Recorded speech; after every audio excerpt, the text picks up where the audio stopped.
이 시간 하나님께서 우리에게 주시는 말씀은 레위기 1장 1절에서 9절까지의 말씀입니다.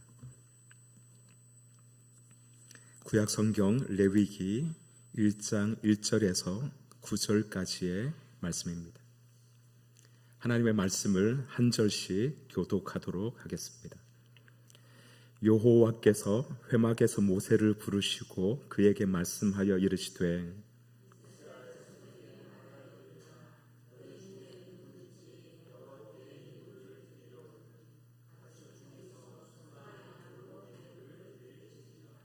그 예물이 소의 번제이면 흠없는 수컷으로 회막문에서 여호와 앞에 기쁘게 받으시도록 드릴지니라.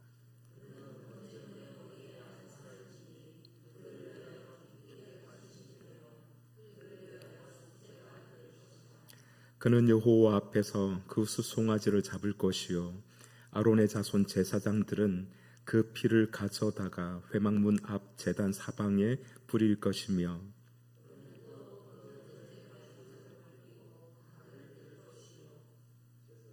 제사장 아론의 자손들은 제단 위에 불을 붙이고 불 위에 나무를 버려놓고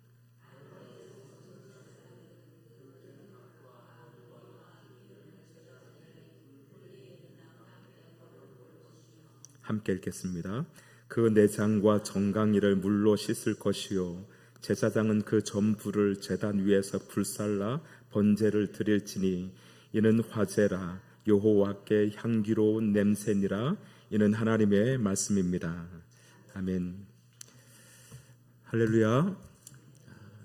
오늘도 샬롬 하셨습니까? 오늘 말씀을 통해서 하나님의 샬롬이 우리의 몸과 마음에 그리고 우리 삶 가운데 충만하게 되는 이 시간이 되기를 축복합니다.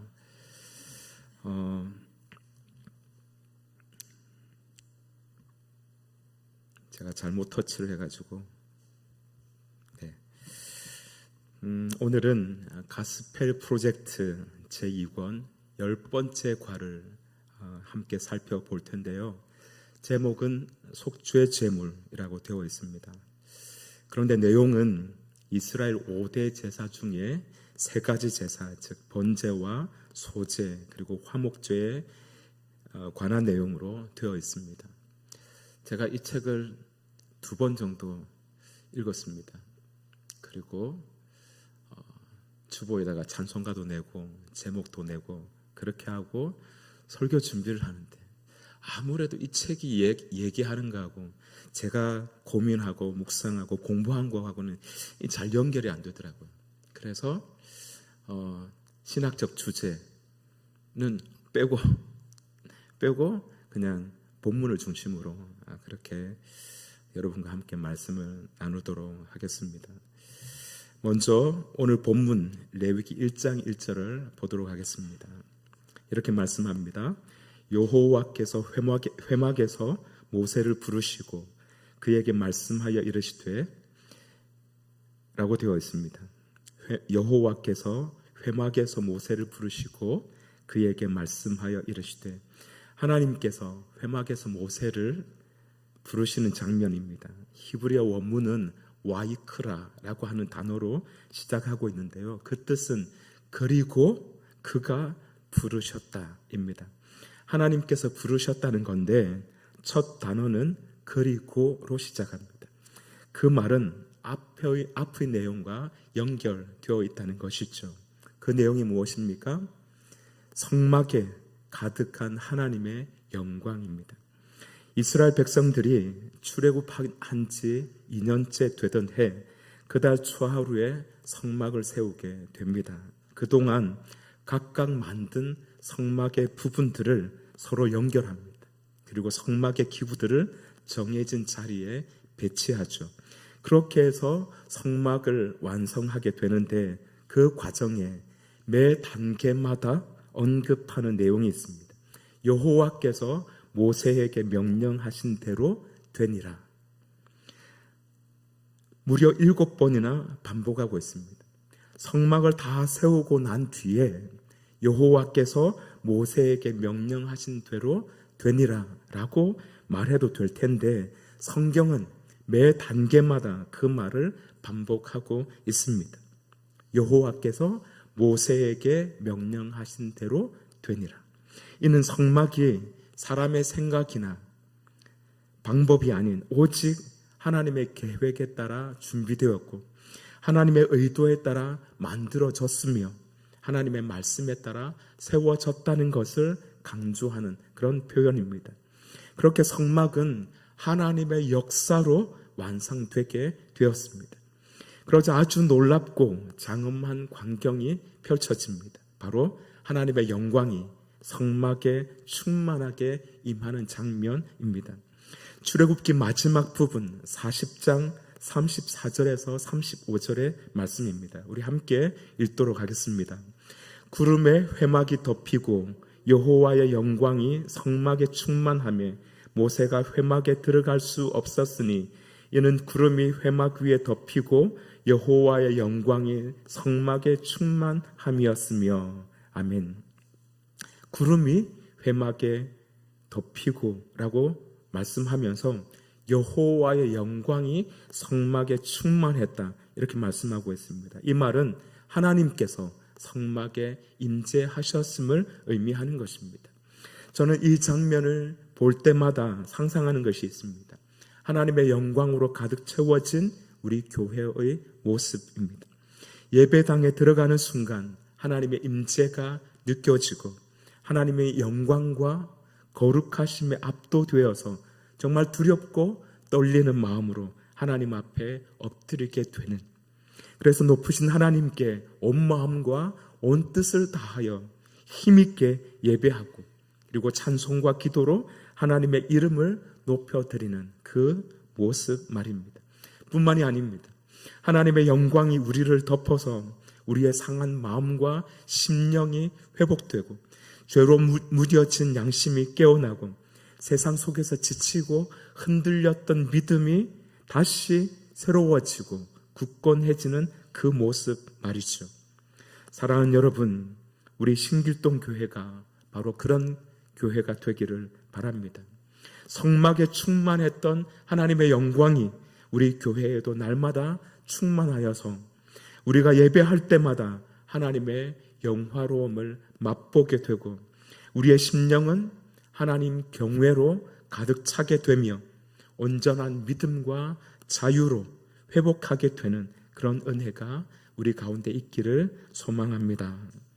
오늘 첫 번째 살펴볼 제사는 번제인데요.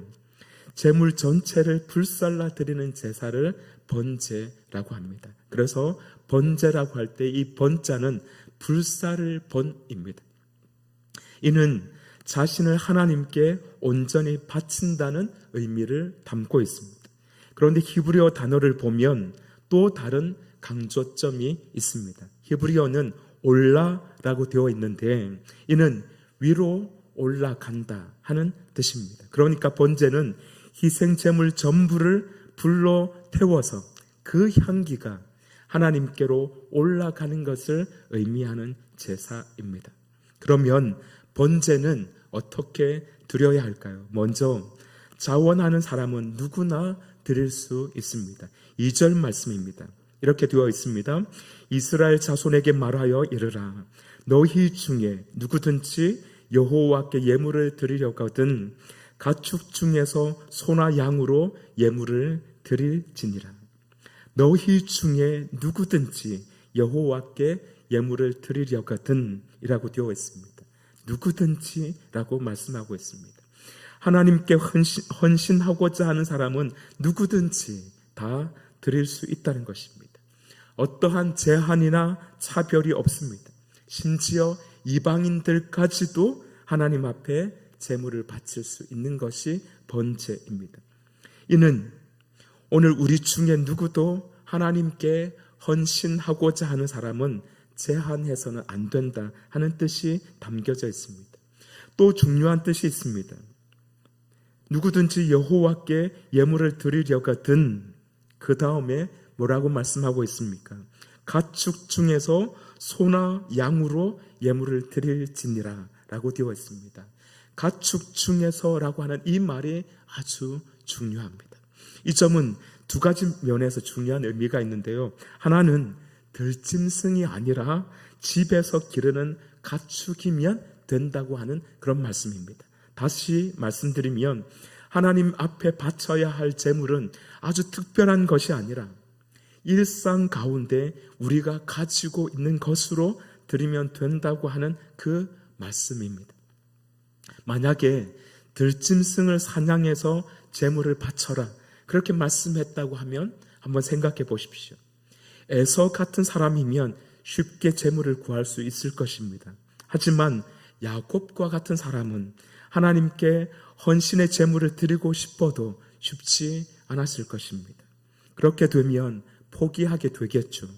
바로 그런 의미에서 하나님은 가축을 예물로 준비하라고 말씀하고 있는 것입니다. 또 가축 중에서 예물을 드리라고 하는 이 말의 또 다른 의미는 잘 준비하여 드려야 한다 하는 것입니다. 하나님께 드리는 예물은 어떤 예물이어야 하겠습니까? 3절에 보면 그 예물이 소의 번제이면 흠없는 수컷으로라고 되어 있습니다. 10절에서는 만일 그 예물이 가축되어 양이나 염소의 번제이면 역시 흠없는 수컷으로 드릴지니 라고 되어 있습니다. 여기서 수컷으로라고 하는 말보다 중요한 것은 흠없는입니다. 흠이 없다는 것은 깨끗하다는 것이죠. 결함이 전혀 없다는 것을 의미합니다. 그래서 다치거나 상하거나 아프거나 병들거나 한 것은 안 된다는 것입니다. 그러려면 어떻게 해야 합니까? 가축을 잘 돌보아야 합니다. 잘 먹이고 잘 입히고 씻기고 닦고 하나님께 드리기에 부족함이 없도록 우리는 매일 그 가축을 관리해야 하는 것입니다. 그만큼 하나님께 예물로 드리려면 어떻게 해야 된다는 뜻입니까? 정성을 쏟아야 한다는 것입니다. 마음을 다해야 한다는 것이죠. 집에서 기른 가축으로 하나님께 예물을 드리라고 하는 것에는 바로 그러한 의미가 담겨져 있는 것입니다. 자, 그러면 번제는 누가 드려야 할까요? 물론 이 점은 번제에만 해당하는 것은 아닙니다. 모든 제사가 다 해당되는 것인데 제물을 바치는 그 사람의 역할이 아주 중요합니다. 우리가 제사라고 하면 제사장들과 레위 사람들이 다 할 것 같지만 물론 그런 제사들도 많이 있습니다. 하지만 실제로 사람들이 제물을 가지고 와서 바치는 제사, 그러니까 내가 제물을 직접 가지고 와서 바치는 제사가 있습니다. 번제, 소제, 화목제 같은 제사들이 바로 그런 것들입니다. 그런데 그런 제사와 관련해서는 그들이, 그러니까 제사장과 레위 사람들이 하는 일은 별로 없습니다. 5절을 한번 보실까요? 그는 여호와 앞에서 그 수송아지를 잡을 것이요 라고 되어 있습니다. 여기서 그는 누구입니까? 이미 우리는 예전에 목사님께서 레위기 강해를 할 때 여러분 한 번씩 다 배웠습니다. 제물을 가지고 온 사람, 즉 번제를 드리는 그 사람입니다. 그 사람이 송아지를 잡는 것입니다. 도살하는 것이죠. 저는 어렸을 때 개를 도살하는 모습을 종종 본 적이 있습니다. 지금이야 약물과 기계를 사용하겠지만 당시만 해도 해머로 머리를 쳐서 죽였습니다. 또는 목을 졸라서 죽이는 모습을 종종 보았습니다. 그런데 그렇게 해도 잘 죽지 않습니다. 어려운 일입니다. 아마도 그것은 고대인들에게 있어서도 마찬가지였을 것입니다. 그 장면을 보는 것만으로도, 그렇게 도살하는 것만으로도 두렵고 떨리고 정말로 힘든 일입니다. 하지만 하나님께 제물을 바치는 사람은 스스로 그 제물을 잡아야만 했습니다. 그뿐만이 아닙니다. 6절을 보십시오. 그는 또 그 번제물의 가죽을 벗기고 가죽을 뜰 것이요. 여기서도 그는 누구입니까? 역시 마찬가지입니다. 제사장이 아니라 제물을 바치는 바로 그 사람입니다. 그런데 이번에는 가죽도 벗겨야 합니다. 막 죽인 동물의 가죽을 벗긴다고 한번 생각해 보십시오. 숙련공도 전문가도 쉽지 않을 것입니다. 그런데 그 가죽을 벗기라고 말씀하고 있습니다.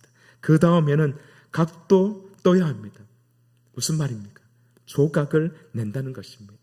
각 부위별로 적당한 크기로 잘라야 한다는 것입니다. 좀 잔인한 모습이지만 토막을 내야 한다는 것이죠. 그리고 마지막에는 구절에 나와 있는 것처럼 내장과 정강이를 물로 씻는 것입니다. 반면에 제사장들의 역할은 피를 가져다가 제단 사방에 뿌리는 것입니다. 제단에 불을 붙이고 불 위에 나무를 버려놓고 그 각든 제물과 기름을 올려서 태우는 것입니다. 제사장들이 하는 일은 비교적 간단하다고 할 수 있겠습니다. 여기서 우리는 예배에 참여하는 사람의 자세가 얼마나 중요한지 발견하게 됩니다. 제사를 드리는 사람은 단순히 제물을 가져다 놓고 돌아가는 사람들이 아닙니다. 그는 직접 제물을 끌고 와야 합니다. 직접 제물을 잡아야 합니다. 직접 가죽을 벗기고 각을 뜨고 제물을 직접 씻어야 합니다.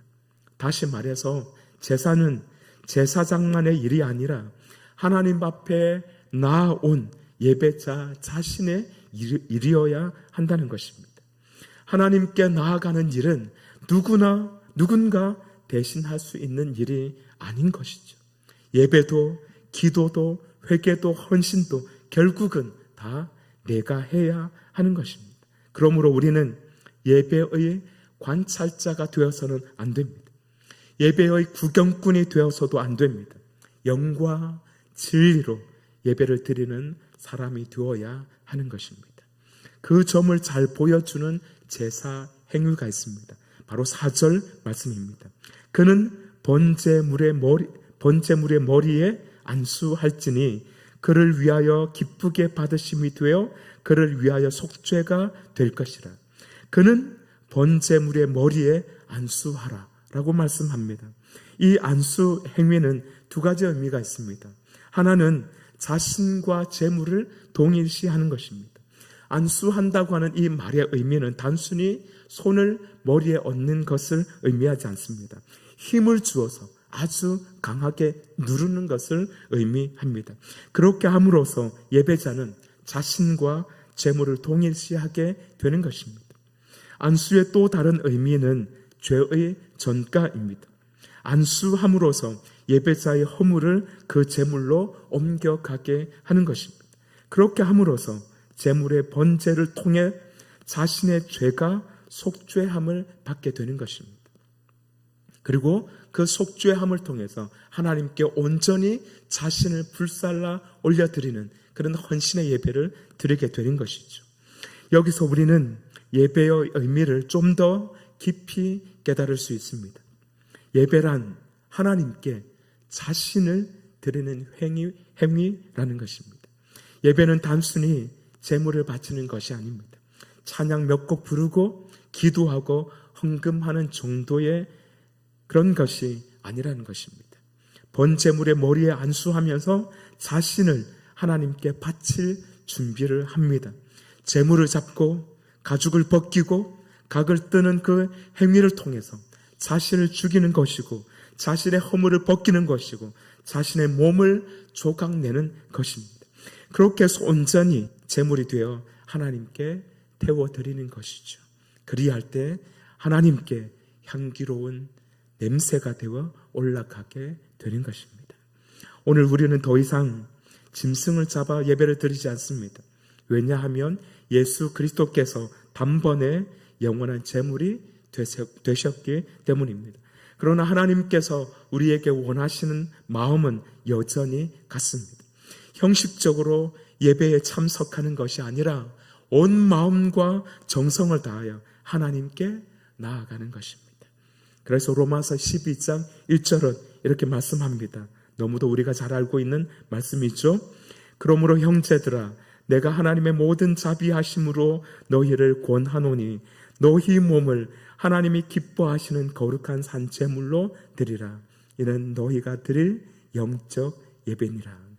너희 몸을 하나님이 기뻐하시는 거룩한 산 제물로 드리라. 사랑하는 여러분, 우리의 시간과 재물과 재는 우리의 생각과 말과 행동뿐만이 아니라 우리의 모든 삶을 거룩한 산 제물로 하나님께 드리는 온전한 예배자가 되기를 간절히 바랍니다. 레위기의 두 번째 제사는 소제입니다. 앞에서 말씀드린 번제는 소나 양, 그리고 염소나 비둘기 같은 고기를 불에 살라 드리는 제사였다면, 소제는 곡식을 하나님께 불살라 드리는 제사입니다. 물론 번제처럼 다 태워 드리진 않습니다. 일부만 태우고 나머지는 제사장의 몫으로 제공합니다. 먼저 레위기 2장 1절 말씀입니다. 이렇게 되어 있습니다. 누구든지 소제의 예물을 여호와께 드리려거든 고운 가루로 예물로 삼아 그 위에 기름을 붓고 또 그 위에 유향을 놓아. 소제 역시 누구든지 드릴 수 있는 제사입니다. 그렇다고 해서 아무렇게나 드릴 수 있는 것은 아니었습니다. 소제의 방법에는 두 가지가 있습니다. 하나는 곡물을 하얗게 빻아서 그대로 가져오는 것입니다. 조리를 하지 않는 것이죠. 대신 그 곡식 가루 위에 기름을 붓고 유향을 함께 가지고 와야 합니다. 그러면 제사장은 그 중에 한 줌을 기념물로 제단 위에서 불살라 하나님께 바치는 것이죠. 또 다른 방법은 곡식을 조리해서 가지고 오는 것입니다. 화덕에 빵처럼 굽거나 철판에 부침개처럼 부치거나 냄비에 찌거나 또는 기름에 튀기는 방법입니다. 그렇게 다양한 방법으로 만든 제물을 제사장에게 가지고 오면 제사장은 그 제물의 일부를 떼어서 제단 위에서 불살라 하나님께 바쳤습니다. 그리고 남은 것은 제사장의 몫이 되는 거죠. 소제는 언뜻 보면 간단한 제사인 것 같습니다. 번제에 비하면 쉬워 보이기도 합니다. 하지만 소제에도 예배에 있어서 우리에게 아주 중요한 관점을 제공합니다. 먼저 소제의 예물을 다시 한번 생각해 봅시다. 소제의 예물은 무엇이라고 했습니까? 고운 가루입니다. 추수한 곡식단을 그대로 가져오는 것이 아닙니다. 제사장에게 가지고 오기 전에 집에서 곱게 빻아야 합니다. 그것이 쌀이든 밀이든 또는 보리이든 바로 음식을 해먹을 수 있게 그렇게 갈아서 와야 합니다. 그런데 그것이 간단치가 않습니다. 지금이야 믹서기로 한 번에 갈면 되겠지만 당시에는 방앗간도 고사하고 맷돌도 아주 투박했을 것입니다. 그러니 고운 가루가 되도록 빻으려면 정말 많은 수고와 정성이 들어가야 했을 것입니다.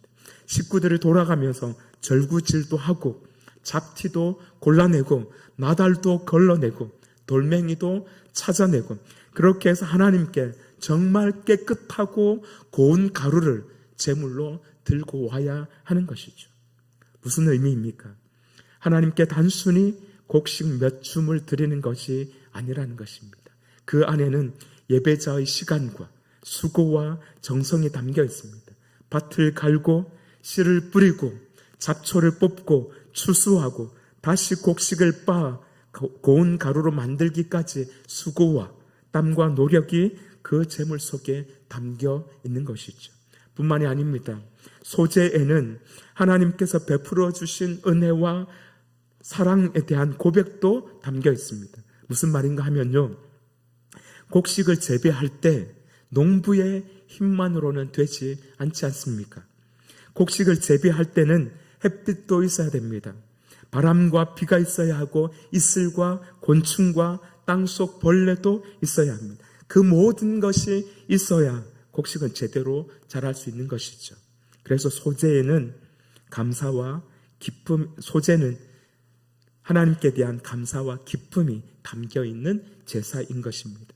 특히 소제는 매일 먹는 일용할 양식을 드리는 제사입니다. 그 말은 우리의 양식이 하나님께서 주신 것임을 기억하고 우리에게 생명 주신 하나님께 감사하며 드리는 제사라는 그런 의미입니다. 한편 하나님께 소제를 드릴 때는 두 가지를 주의해야 합니다. 첫 번째는 소재물에 누룩과 꿀을 넣지 말아야 합니다. 물론 그 이유에 대해서 성경은 말씀하지 않습니다. 그래서 그 이유를 정확히 알 수는 없지만 당시에 누룩은 부패를 상징하고 꿀은 빵과 함께 먹을 수 있는 대표적인 첨가물이었습니다. 그래서 어쩌면 누룩을 넣지 말라고 한 것은 하나님을 향한 변치 않는 믿음을, 꿀을 넣지 말라고 한 것은 하나님 앞에서 꾸미지 않는 마음, 그것을 표현한 것인지도 모르겠습니다. 또 애굽과 바벨론 같은 그런 곳에서는 신에게 곡식 제사를 드릴 때에 빵의 맛을 내기 위해서 이스트와 꿀 또는 버터를 넣었다고 합니다. 어쩌면 그러한 이방 신전 제사와 구별하기 위해서 그렇게 말씀하고 있는지도 모르겠습니다. 두 번째 주의사항은 소재에 반드시 소금을 넣으라고 하는 것입니다. 누룩이 변심을 상징한다면 소금은 변치 않는 것을 상징합니다. 또 고대 근동에서 계약자 간의 결속을 다지기 위해서 계약 후에 함께 식사를 하게 되는데 그 식사에 꼭 빠지지 않았던 것이 바로 소금이었다고 합니다. 이는 서로 간의 언약이 소금처럼 변함이 없기를 바랐던 것입니다. 이스라엘 사람들도 하나님께 소재를 바치며 그 안에 소금을 넣어서 하나님과 자신들의 관계가 영원하기를 바랐던 것이 아닐까, 그렇게 생각해 볼 수 있습니다. 여기서도 우리는 중요한 사실을 발견할 수 있습니다. 하나님과 우리 사이에 누룩과 꿀은 필요가 없다는 것입니다. 즉 우리는 하나님 앞에 나아갈 때 누룩을 넣은 것처럼 부풀려진 모습으로 나아갈 필요가 없다는 것이죠. 사람들에게 잘 보이기 위해 자신을 치장할 필요도 없다는 것입니다. 또 뭔가 멋스럽고 맛스러운 것을 첨가해서 나갈 필요도 없다 하는 것을 우리에게 말씀해 주고 있습니다. 그런 것들은 오히려 하나님과 우리 사이를 갈라놓을 뿐입니다. 우리가 하나님 앞에 나아갈 때 필요한 것은 밀가루처럼 곱게 갈아진 진실한 마음과 소금처럼 변함없는 믿음 뿐인 것이죠. 사랑하는 여러분, 우리가 드리는 예배가 고운 가루의 예배가 되기를 바랍니다. 우리의 삶도 빻고 갈고 흔들어서 정말 순전한 고운 가루가 되어 드리는 예배가 되기를 바랍니다. 하나님 앞에서 자신을 높이거나 꾸미려 하지 않고 정말 겸손하고 진실한 마음으로 하나님께 나아가는 예배, 또한 소금처럼 변함없는 믿음으로 하나님을 사랑하며 날마다 베풀어 주시는 그 하나님의 은혜에 감사함으로 예배하는 우리가 되기를 바랍니다. 그리하여 우리의 삶 전체가 하나님께 향기로운 예물이 되어 올려지는 그러한 예배가 되기를 주님의 이름으로 축복합니다. 레위기의 세 번째 제사는 화목제입니다. 화목제는 앞에서 살펴본 번제나 소제와는 중요한 또 다른 특징이 있습니다. 번제는 제물 전체를 하나님께 불살라 드린다고 했습니다. 소제는 일부를 불살라 드리고 나머지는 제사장의 몫이 된다고 했습니다. 그런데 화목제는 하나님께 일부를 불살라 드리되 제사장도 먹고 제물을 바친 사람도 함께 먹습니다. 그래서 화목제는 일종의 식사 제사라고도 할 수 있겠습니다. 레위기 3장 1절 말씀을 보겠습니다. 이렇게 되어 있습니다. 사람이 만일 화목제의 예물을 제물로 드리되 소로 드리려면 수컷이나 암컷이나 흠 없는 것으로 여호와 앞에 드릴지니 화목제 역시 흠 없는 제물로 준비해야 합니다. 그리고 번제와 마찬가지로 제물의 머리에 안수하게 됩니다. 제물을 잡고 피를 뿌리는 과정도 있습니다. 우리가 읽지 않았지만 그 내용이 뒤에 있습니다. 그런데 화목제는 그 이름에서 알 수 있듯이 그 목적은 화목입니다. 즉 하나님과의 관계 회복을 통한 하나님과의 친교인 것입니다. 화목제로 번역된 히브리어 단어는 쉘라밈인데요. 이 쉘람임은 샬롬에서 파생된 단어입니다. 샬롬은 우리가 잘 알고 있듯이 평화라는 뜻입니다. 하지만 이 단어는 단순히 싸우지 않는 상태를 말하는 것이 아닙니다. 샬롬은 온전함을 의미합니다. 그러니까 가득 찬 상태, 충만한 것을 의미합니다. 특히 성경에서 말하는 샬롬은 단지 추상적이고 정신적인 개념이 아닙니다. 아주 구체적이고 실제적인 의미를 담고 있습니다. 그러니까 삶의 모든 영역에서 충만함과 온전함을 누리는 것입니다.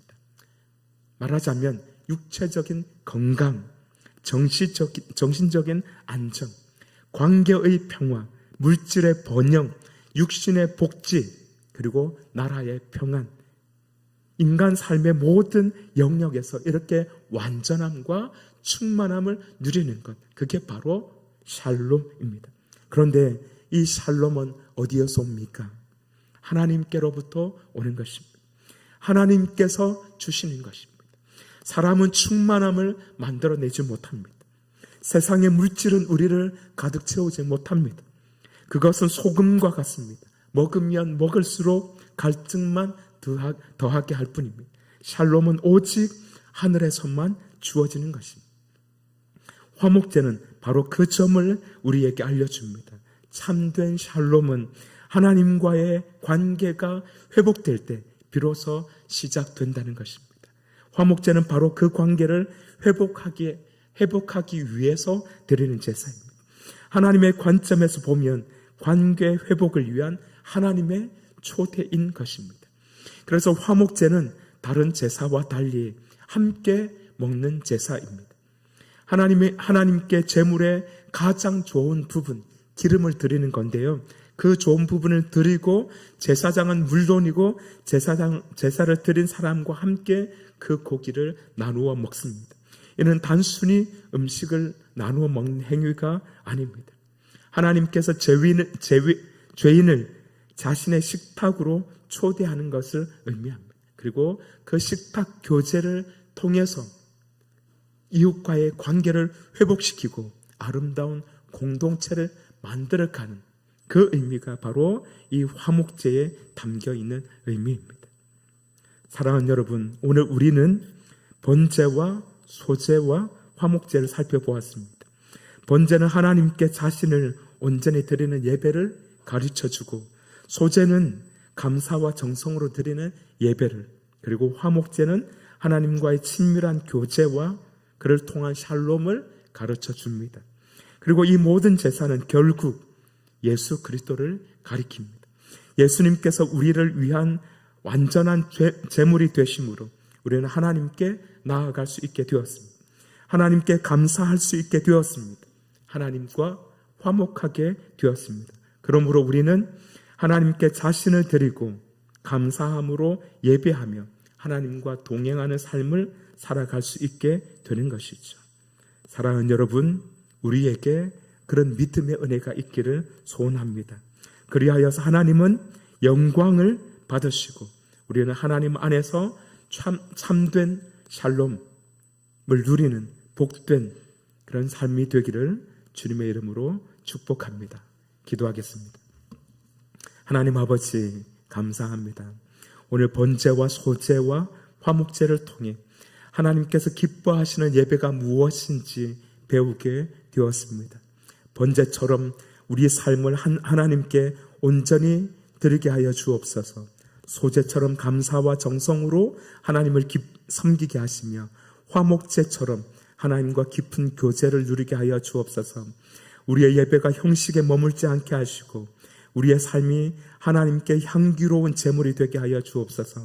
또한 우리 신길동 교회 가운데 하나님의 임재와 영광이 충만하게 하셔서 하나님을 경외하며 사랑하는 공동체가 되게 하여 주옵소서. 무엇보다 우리를 위하여 완전한 속죄 제물이 되어 주신 예수 그리스도의 은혜를 날마다 기억하게 하여 주시고 하나님 안에서 그 참된 샬롬과 기쁨을 누리며 살아가는 저희가 될 수 있도록 인도하여 주옵소서.